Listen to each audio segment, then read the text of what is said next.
We're getting everything started here at Pinhoti Peak. We're in the North Georgia mountains. You can see there's heavy green cover here. There's a lot of hardwoods.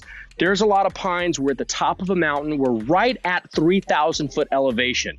All that means is that we're in a fairly remote location. One of the biggest challenges you have in a remote location is staging materials, getting things in and getting things out. You'll find that logistics become one of the top 5 things that you're going to be dealing with when you're building a little bit off the beaten path. Here's a couple of tips to get you started to make sure that that process goes super smoothly.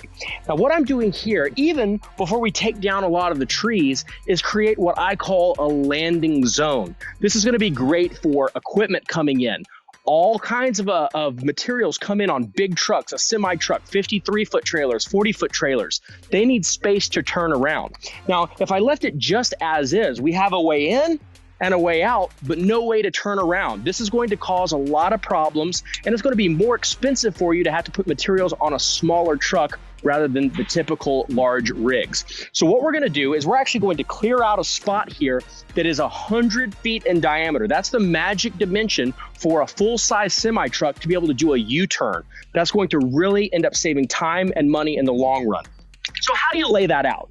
You can see we have a little bit of a top elevation going up this way. On this side of the road, it falls off fairly shallow. So what I'm going to do is I'm going to find an area on the property that is the biggest, flattest, and widest without having to do much, and then make my cul-de-sac or turnaround spot right here.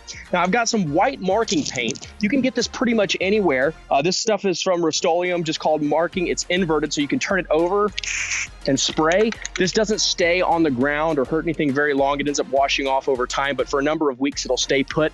This is a great visual media to be able to talk to some of your crew, some of your other folks that are on site when you're not there. So basically what I'll do is I'll make a mark here.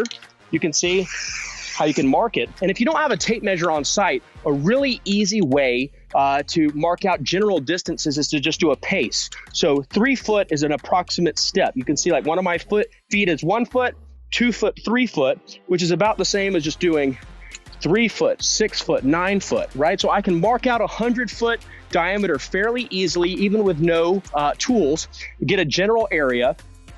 Notice over here, I'm actually going to peel out some bank. It's a lot easier to remove dirt like this than to bring dirt in, because it's also not going to be compacted when you do backfill. So what I'm going to do is I'm going to peel out dirt over here, and I'm going to place it over here. That balances all the dirt on the turnaround, and that's going to make for the easiest and fastest way to get you a material turnaround.